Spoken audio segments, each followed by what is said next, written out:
And I'm closing Apple. You know, Pizzuto, I would think that you will have access to a special employee-only Wi-Fi. Yeah, yeah. No, I don't. I'm lucky I get a room. Okay. Oh, I'm gonna go downstairs and get my food. I'll be right back. Don't talk shit about me. Welcome to the Geeky A Go Go podcast, a podcast where we talk about all things geeky. Movies, TV shows, tech, comic books, cosplay, and more. If it has something about being a geek, well, we'll talk about it here. My name is Anthony Pizzuto. Let's get this party started. Joining me today in the Go-Go, well, I'm joined by the amazing talents of Chris Nitro and Eric Ho. No idea where Timothy Boylan is. All right, Jet. Eric, you bailed on us again for last week's production meeting. What's going on? Are you seeing another podcaster? What's happening? We're getting worried. I told you guys I'm not going back to that diner until we find a new one. So, Well, I will tell you, the Scotchwood Diner has very good food, and it's not. I think it's actually closer to you and Chris than Rise and Shine. So maybe this week we should move our production facilities and meetings to the Scotchwood. if it doesn't work out, there's always a McDonald's across the street. So, and they don't kick people out of anything. But yes, I was very sad to have missed lunch yet again. But looking forward to catching up with you guys. All right, and Mr. Chris, you are always present. Thank you. Thank you for No, taking. that's You're mostly present. I tried to be present, at least in spirit. But thank you for taking our friendship and our podcast seriously. So shade being thrown. Chris, how you doing this week? Doing good. Can't complain. I mean, I can complain, but I'm not going to. Nobody likes a complainer. How's the house project looking? For some reason, it looks much better No, we're on the done. screen right now. You're done. We're Okay. we are the house project. Oh, this phase of the house project is done. So yeah, I Right. got my nice shiny workbench over here. There were hanging stuff on walls, so it's Nice. the room is coming together. We're getting stuff like I got a whole stuff project thing over here. I have my Salacious Crumb displayed, like all that stuff going on. So just it's moving along. Do you have a Chris Stevens Salacious Crumb, or what kind of Salacious Crumb do you have? I have Regal Robots Salacious Crumb. Okay, okay, okay. But well, it's this. So for people that don't know, I'm the principal of the Galactic Academy Co-walk School of New Jersey. So our mascot is Baby Salacious, or Baby Sal, as we say here in New Jersey, and the monkey. The Kowakian monkey lizard is our mascot, and therefore is very near and dear to me. So when I saw that, I was like, "This is a must. This has to happen." So that's the only reason why it happened. I'm probably never ever doing that again. I got stink eye galore from my lovely wife. My mother-in-law absolutely does not like it. But it's proudly displayed after quite some time. I have to post some photos to show everybody, but it is an absolutely beautiful piece. Thank you to everybody, and this is not sponsored at all in any shape or form. But thank you to the people, the good people at Regal Robot. It's an amazing piece. They do make some beautiful stuff. And for I have two things. The first one is for those of you nerds who don't know who Salacious Crumb is, that is the little monkey creature who sits on Jabba's dais and cackles at R2 and C3PO when C3PO is getting his eye eaten out by Salacious Crumb himself. And the other thing is, Chris, when you say that you're the principal of the Galactic Academy, I feel like you need to take a pair of glasses out with duct tape like wrapped around the center as if they had been broken and put them on and go, excuse me, I am the principal of the Galactic Academy. Yes, The we're New all Jersey part of branch. nerd clubs. Okay, I'm just taking in the nerd list. I'm bringing the nerd list to the kids. Okay, we're gonna teach the next generation of nerds to carry the torch. Well, I tell you what, I was tempted. I saw that Bro, our friend Bro, here in the Northeast Garrison, had listed some of his kids' costumes from when they were 6, 7, 8, and I was like, I wonder if my kids could fit in those. And then I was like, I don't think Daria will let me do that. And I can't suffer her stink eye. So. Well, yeah, I can't wait to see some pictures of your Regal robot. They do make beautiful stuff. I am actually talking to you all from the beautiful city of Atlanta. I'm here doing a tour of Georgia. I was in Covington last night and today, where they filmed The Walking Dead and a bunch of other things. Actually, they're building a big studio facility over here in Covington, which is cool. But yeah, I'm racking up the miles down here in Georgia. The weather is beautiful. The people are nice. I just got my DoorDash, and I got it from Bad Daddy's Burger Bar. And the only reason I got that is because I like the name of the restaurant. So brand marketing does work. Who knows how good or bad the burger is going to be, but I'll find out after this. All right. So, for those of you who listen to us regularly, typically at this point, I would toss it over to Chris, and he would do a intro to What You Watching. But now we have our own What You Watching show podcast. So make sure that you're subscribed and listen to those. We intersperse those throughout the month. But this week we're doing a topic episode. So let's get into this week's topic, which is the Star Wars prequels.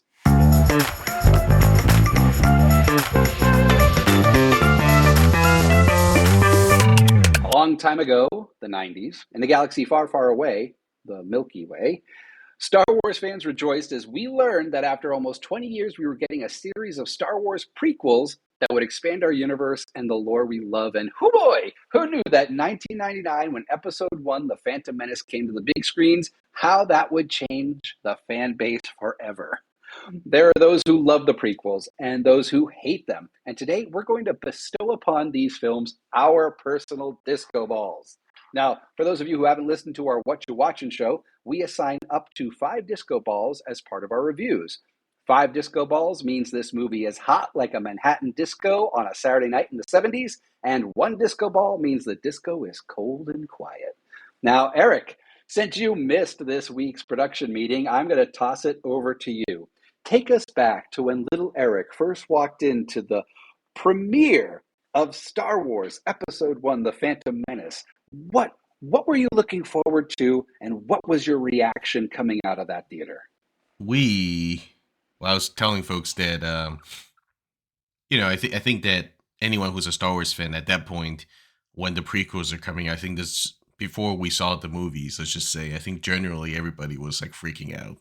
The fact that there were more Star Wars that are coming, and I just remember, I think they did a bunch of of course, like merchandise runs right before that, and so everyone bought all the toys that they could, and just excitement, man. I think that we were just so excited. We were the first one in line in our local theater at God knows 12 o'clock, as in midday, and we got there so early. The movie theater didn't even have a line yet for us, and so they had to put up a line for us. We brought a Trivial Pursuit. I think we all have our own lightsabers. We had a portable DVD players, and we're watching the movie. So suffice to say, I think that we were just so psyched when the movie came out. And I think we can get into it, but I did not. I think some people I actually really liked it. I think it's one of those things where, especially if you think about put yourself back then, the CGI was amazing, and then seeing all these droids, and I thought the droids were hilarious. I think that I think it's just really really cool to be able to see some of these backstories. Now later on down the line, we realize after we've seen them all that the stuff with the machete order about how this episode 1 really need to exist. But I mean, you got Darth Maul, the coolest character ever, showing up, and I remember when spoiler alert, when his dual blade came out, everyone in the theater lost their mind, and so you cannot tell me that Phantom Menace did not have good stuff. So anyway, I'm gonna stop it right there. But generally, I loved it. I loved the droids, loved Darth Maul, and was just excited that the movie kind of re-kickstarted, I think, all the excitement and started a new generation of Star Wars fans. Which up until that point, I think there was a lot of you know, people that were much older who watched it, and people who watched it on TV. But for people to be able to see it in theater, I thought that was awesome. And Eric, when did you how old were you when you first were exposed to the Star Wars universe? Like, what was your first Star Wars experience?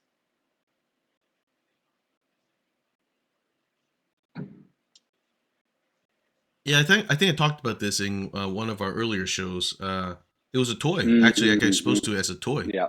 I was given a micro machine as a Christmas present, and so even though I never saw the theater Mm-hmm. never saw the movie in theater, um, it became like a thing in our house. I just loved it, and I remember my dad used to do this special thing where we have unique Star Wars Nice. nights where we will watch it on tape. And we go to Blockbuster, like rent it, and then eat steak. I think that was like a combination thing that happened in the house. So Star Wars That's night is great. associated with very positive memory in this household, That's awesome. and Okay. yeah, Now, I think Chris, how about you? so. At a Little very young Chris age, I got exposed to walking it. into the theater, the anticipation of a new Star Wars film. You probably had all the Star Wars Insider magazines with the interviews with Natalie Portman, and you didn't have any of that stuff. Okay, but what were you expecting going into it? What was your anticipation like? And then, what do you remember after leaving the theater? I'd have to rewind it just a Mm-hmm. little bit by a couple of years, right? So when the Phantom Mm-hmm. 99, right? Phantom Menace comes out in 99. 2 years prior is when the special editions were being released Mm-hmm. theatrically, and I think that was my first real foray into Star Wars. As a kid, I knew about them. Like I knew what was the story and what I might have even watched them. I don't remember, but what I vividly remember is being a teenager and like Eric going to the movie theaters before you could select your Mm-hmm. seat. You had to show up early so you can get to the best seats in the theater and wait for hours or whatever time frame you wanted to. And I'm pretty sure I went to the same theater for everything, uh, which was an older theater in Manhattan called the Ziegfeld. Mm-hmm. It's done up like kind of like classical movie theater with the velvet seating and like actual curtains, velvet curtains roll up before the show starts. And that's kind of like the build up to the prequel trilogy. Kind of setting the stage. It's like I had this hype where I'm like, Star Wars is completely fresh in my mind, and super enjoyed it, and kind of all the tweaks and like the additions, upgrading the graphics and whatnot by George Lucas himself. So it's like, all right, Star Wars is fresh, right? And then 2 years later, and I don't know if the marketing, like the rumor mill was happening, like, hey, Star Wars is being filmed. Like, I don't know. I don't recall the timeline. I don't remember what was happening.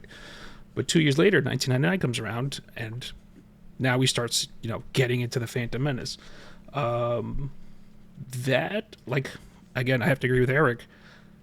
That was amazing. Like the visuals, like, holy cow, new characters, a whole nother era of Star Wars we didn't know about. We're starting to fill into some backstory. Where is this leading to? How is this going to connect? The basically the world or the universe, the galaxy was our oyster. I think that's what I recall most about it.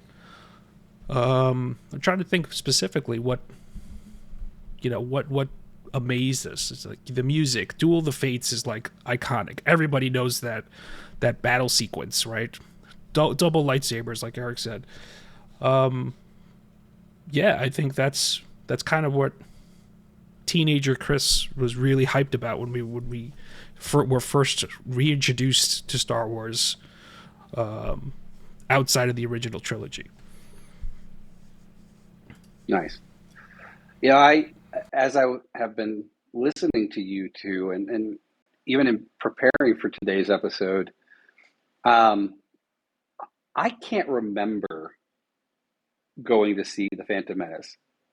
I remember I remember when I saw Attack of the Clones, and I watched it off of a torrent that I downloaded from some server in Singapore off of Shazam or Kazam or whatever the hell it was called.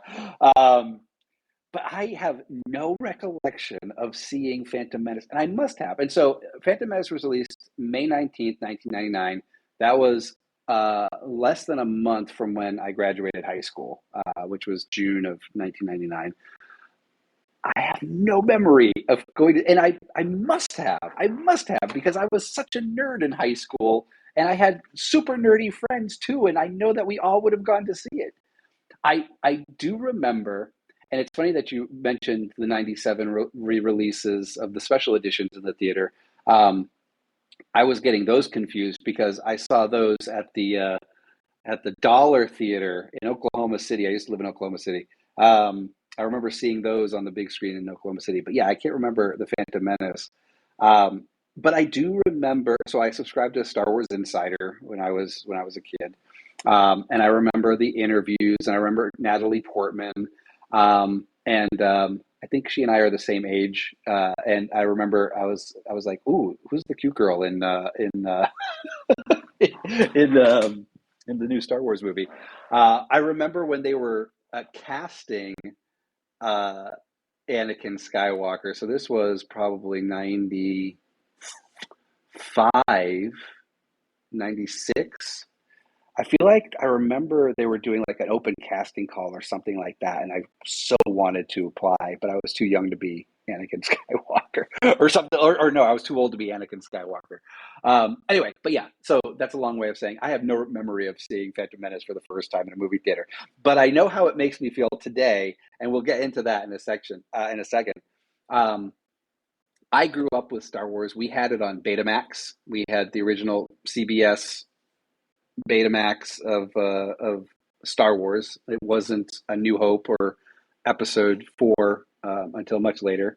I remember seeing the re-release of Return of the Jedi in the movie theaters in '84, I believe, with my grandmother, and that's when I kind of fell in love with and became obsessed with Return of the Jedi and Jabba the Hutt and all that stuff. So yeah.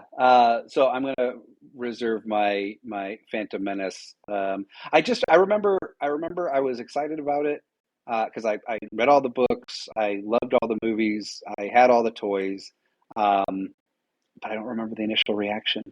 How pathetic is that? Do I have to turn him? I know, Eric, you keep on wanting to take my nerd card away. Do I have to like hand it in? Have I disappointed you? Have I disappointed It's you? fine. It's fine. You're in high school. You were going through All things. right. That is true. There was a lot going on in high school. It was a very traumatic time for me. Anyway, so now we fast forward, and we'll talk about the other prequels, Attack of the Clones and Revenge of the Sith. But I want to focus primarily on Phantom Menace because that was the start. Looking back on it today, we're at the 25th anniversary this year of the Phantom Menace. Holy hell, 25 years. My 25th high school reunion is this year. So, God, I'm old. We're old. Um, we all know each other's Chinese zodiacs now. Anyway, follow one of our previous episodes to learn about that one. Anyway, um, reflect on has it survived? Has Phantom Menace survived? We've gone through two additional prequels. We've gone through three sequels. We've gone through two um, kind of offshoots. What the hell was that? Two offshoots, Rogue One and Solo. So, has Phantom Menace survived? How does it stand the test of time? What are your thoughts? Let me start with Chris. Phantom Menace in today's world. I mean, it's tough to watch cutting edge CGI nowadays from the birth of CGI. Yeah, I for mean, sure. pushing that aside, and obviously the movie's like reliant on CGI. Like there is no film without CGI. It's does it stand the test of time? That's the question. I would. I'm gonna piss a lot of people off. I don't think it does. But Mhm. if we keep in mind, Star Wars is for youngsters. I think it does to them. I mean, it fills in, like it fills in the story. It fills in the Skywalker trilogy. It fills it in. Mhm. I don't. Yeah, I don't. Definitively, I'm gonna say no. Yeah. But it depends who you are. All right, all Yes. right, all right. Way to put your foot down, kind of, sort of, maybe. All right, but okay, thank you, Eric. What are your thoughts today? Phantom Menace in today's world, story, execution, all of it, writing. Well, CGI doesn't definitely does not hold up, which is unfortunate because when you go back and watch it, you go, "Yikes!" But whatever, man. I didn't feel that way when I first saw it. I thought it was awesome. I think I think the prequels. So there was a reason that I think that Episode 5 and 6 was not directed by George Lucas, and I think that the same thing where people think it's a little cheesy still, and actually the more you look at it, the cheesier it feels, and you're like, I think there are definitely a lot of things that, to Chris's point, does not, I think, hold up. Yeah. But to me, there's still a special place for the movie in my heart, in that if you think about a lot of things that we're excited about today for Star Wars, the base of it, I would argue, actually, is there was a lot more base in the prequels now than the story from the sequel. So, for example, you know, I mean, all the properties these days talking about Obi Wan, like that was the first time we see young Obi Wan, and then the Obi Wan has continued on with Ewan McGregor, throughout, and that's awesome, right? And I think that I I I I think that though, like I think that we talk a lot about these days around there was a what happened with Jar Jar Binks, right? A lot of people didn't like it, and then now we see this Mm-hmm. nice, beautiful redemption arc that the fan base actually had with the actors coming back, right? And Mm-hmm. then maybe in a different role, and so I think that the episode um, has a place in the psyche of a lot of Star Wars fans, whether they like it or not. Mm-hmm. Introducing droids, like all these kind of things that somebody has to tell the story, and I don't know how good they could like he could have told this story. We all knew that there was like the day of the Clone Wars, and I Yeah. think that Episode 1 was hopefully setting us up to the Clone Wars, because in the original movie we got excited like, what is this Clone Wars, and then we got this movie that got nothing to do with the Clone Wars, and we go, we hope that this led to it, and yeah, to me it's a bit of a setup, Yeah. and so. If I had to, and we can probably rank it later, like if we have to rank out the prequels, it's number 3 for me out of 3.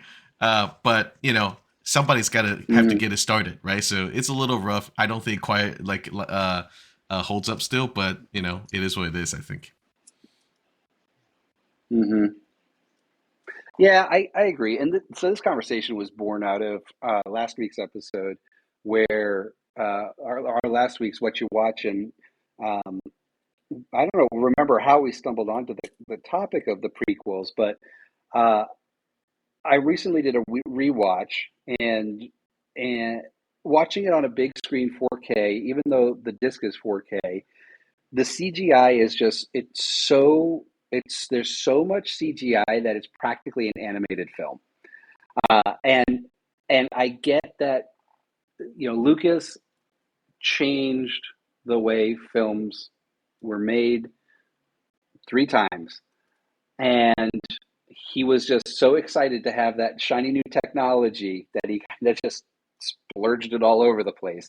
And watching it on a big screen in 4K, you can see how animated it is. So I think I think the overuse of CGI versus what the original trilogy was built on, which was practical effects, was a miss for me. So, my favorite movie is actually the making of from Star Wars Jedi, the making of a saga.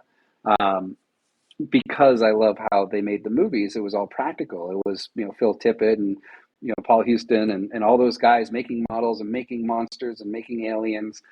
And they were physical and they were real characters. They weren't tennis balls on a soundstage, wrapped in green. Um, and so I probably blocked out my first reaction seeing this because I was offended for Bill Tippett and yeah, Lauren Peterson and the model shop and the creature shop guys because there was nothing of them there, and those physical models and those physical creatures are just their heart and soul and part of the picture. Obviously, 25 years later, we've made leaps and bounds of advancements in CG. But yeah, I think that's one of my biggest issues with it. Uh, and then it's a goofy film. We were talking about this pre-show, but Lucas said that Star Wars was made for 12-year-old kids. Um, I don't think I ever realized that until I heard him say that at Celebration 17. But then when you reflect on that and you look at Phantom Menace, that was clearly made for kids.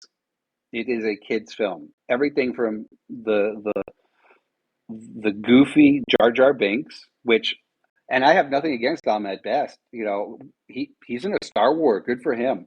You know, it's the writing and direction and the that kind of, I think, pissed off the fan base, because you have this hyper goofy character that is definitely pandering to little kids. And yeah, maybe it was a tactic to kind of generate the next generation Star Wars fan, but in the process, you also alienated a large portion of your fan base. There was that, and there's just a lot of little goofy things like the battle droids, with their goofy personalities. Like I remember during my rewatch, every few minutes I would look over to Daria and be like, "Goofy, just goofy." Like the robot, the battle droid saying Roger Roger and being all slapsticky and goofy.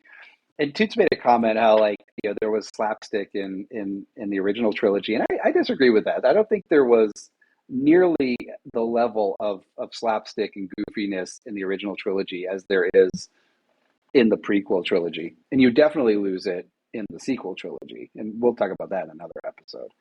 Um, so so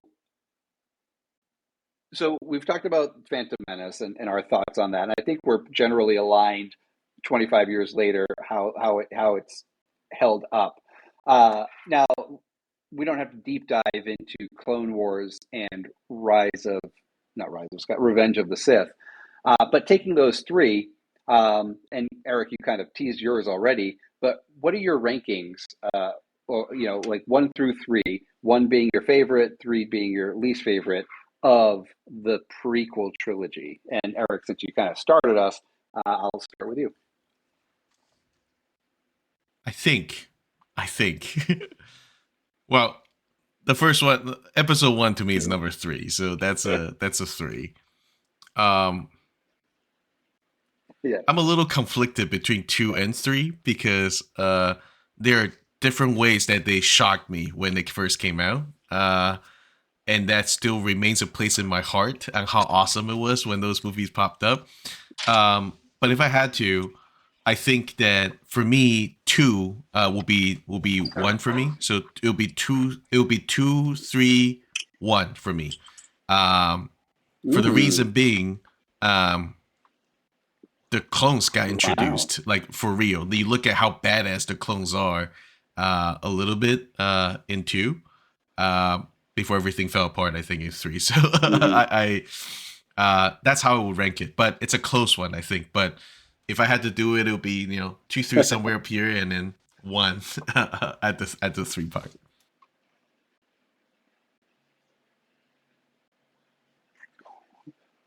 Got it. All right. Cool. Nitro, what about you?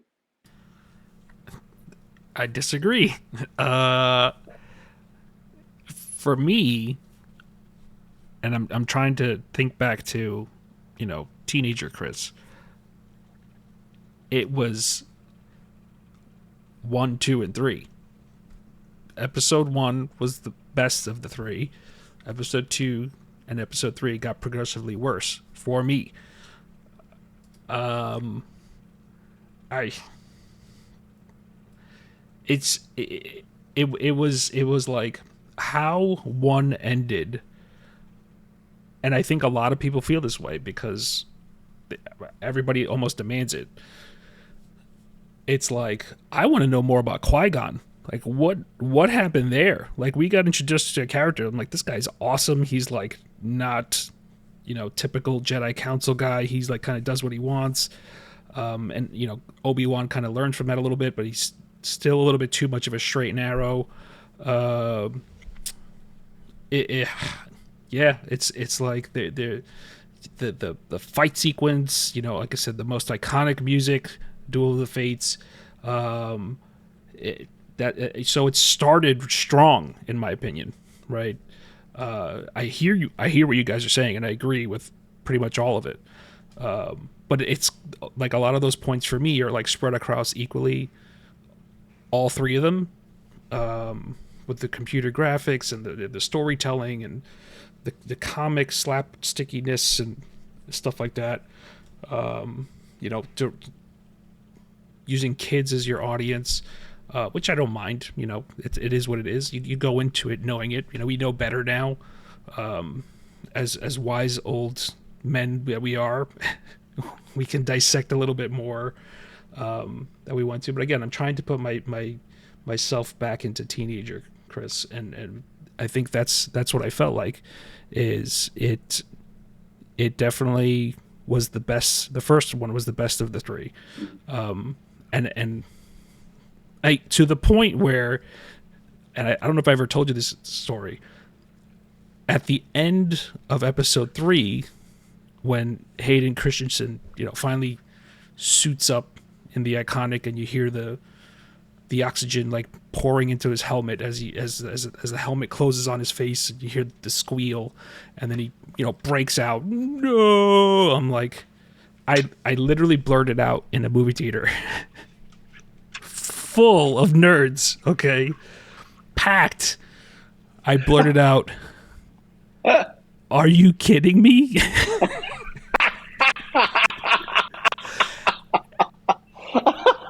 And everybody within earshot of me laughed. Oh my right? God, that's Like awesome. I Yeah. spent hours and hours online across 3 films, and the movie ends like this. It's kind of like I equate it to having been a diehard Lost fan. And you've invested so much time into watching all those seasons of Lost, and then you're like, click, you just go to bed, and you're like, that was a waste of my life. Like, we'll get to the disco balls, but that's how I would rank the 3 in sequential order. It's my favorite was, like I said, the reintroduction, the reinvigoration of Star Wars, and then it just progressively got worse for me. Got it. All right. So I am the complete opposite of you, Chris. So it's 3-2-1 for me. So I'm more in the Eric Ho camp here. So and why? So being a Return of the Jedi kid, I love everything that has to do with the Emperor being the Emperor, and so that's why Rise of Skywalker is my favorite of the sequels, because it's all Emperor, no matter how weird it got. We'll talk about that in another episode. But I love the darkness of Revenge of the Sith. I love more so Palpatine's journey versus Anakin's journey, because you see him go from statesman politician to emperor, um, and and the games that he plays and the chess that he plays in the Senate to get what he wants. And so I really like that. And then I also like his relationship with Anakin, and again, kind of using his position and his relationship. I just feel like out of the three of them, some of the better writing was in that because of those moments with Palpatine, getting Anakin on board. And I mean, isn't Revenge of the Sith also the one where we hear the story of Darth Plagueis, and and we kind of get that introduced into our lore. So yeah, so I like the darkness of Revenge of the Sith. I feel the Dark Journey is a good one. I 1,000% agree with you, Chris. Though that ending with the no just was like the I can't say what I want to say because this is a family podcast, but it was just such a killer. Ruined it. Um, Everything up until that was pretty darn good, though.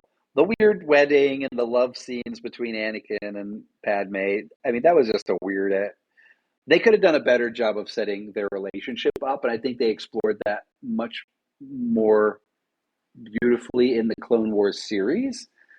And they focused more on Anakin's switch to Dark Lord. So that's why I like 3. And then 2, the opener of 2 is just having them crash land that cruiser onto the planet is just such a wonderful opener. Like that's a fun scene. There's a lot of fun things that happen in Clone Wars, which I think they were trying to make up for with the goofiness of Phantom Menace. They were trying to make up for in Clone Wars, and then it got better. To me, got better by Revenge of the Sith. So, and then 1 is just no, I'm good. I appreciate the lore and what it did to set up the storyline, but the execution, not for me. All right, so the moment of truth, and so we're going to assign some disco balls, and so to start with Eric last, I'll start with Chris first. Um, should we rank? Should we give balls to all of them, or the trilogy as a whole, or just Phantom Menace? Since it's the 25th anniversary of Phantom Menace. Yeah, let's do Phantom Menace. I feel like we can do balls for the other ones. We'll go Okay. deeper with the other ones. Okay, we'll go disco balls deep on the other ones at another time. Okay, that's going to be the T-shirt. Swag alert! Swag alert! Post in the comments if you want that on a T-shirt. Yes. All right, Chris, how many disco balls are you giving Phantom Menace? I give Phantom modern Chris or teenage Chris. Ooh, okay. Let's do 2 sets of balls here. Teenage. We might need to come up with a better system. Kid Chris, grown up Chris. Kid Chris, I would give Phantom Menace 4 disco balls, and modern day Chris, I would give it 3, because Okay. again, and I say this all the time, all Star Wars is good Star Wars. Yes. That is also going to be a T-shirt. All right, Eric Ho. Little Eric, Little Big Eric probably gave Phantom Menace like a 4. Until Little Eric saw 2 and 3. So this is Little Eric in 1999. 4 balls when he came out. Today, Eric, having seen everything else, I'm gonna downgrade that to 2.5 balls. I think for Phantom Menace. All right, 2.5 balls. Okay, all right. I think so. I'll probably be the most negative one. 2, no, 3 for little AP. 3 disco balls because of my disappointment in all of the use of CG. And I was born to be a union member. I was just all upset about CGI and how they're putting these people out of jobs, and like starting with Jurassic Park and poor Phil Tippett. What's he gonna do? I don't know, AP. They talked a lot about trade unions in episode 1. So your point? that is true. That is very true. Hey, Yes. And then today, AP, it's one. It's one, barely one. So, all right. Well, there you have it. We have our disco balls. Anything you guys want to add to this conversation before we wrap up today's episode? Shout out to Ahmed Best, New Jersey native. Excellent actor. He knew how to play the role, and he's an amazing person. I had the absolute pleasure of meeting him last year. Fantastic person. Awesome shout out.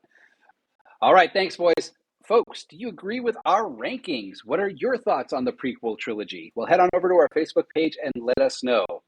That's all we have this week. Make sure you follow us everywhere at Geeky A Go Go. And if you are a super fan and want to help out the show, well, head on over to patreon.com/geekyagogo and consider throwing us a couple bucks to help us keep the disco balls glowing. Thank you to Chris and Eric for your brains and opinions on the galaxy that we know and love. And thank you so much for listening. Subscribe or follow the podcast on your favorite platform, and please leave us a review. It doesn't cost you a thing, and it does help us reach more and more people. Until next time, you stay geeky, Internet. Goodbye. Bye. That was very AOL. I like that.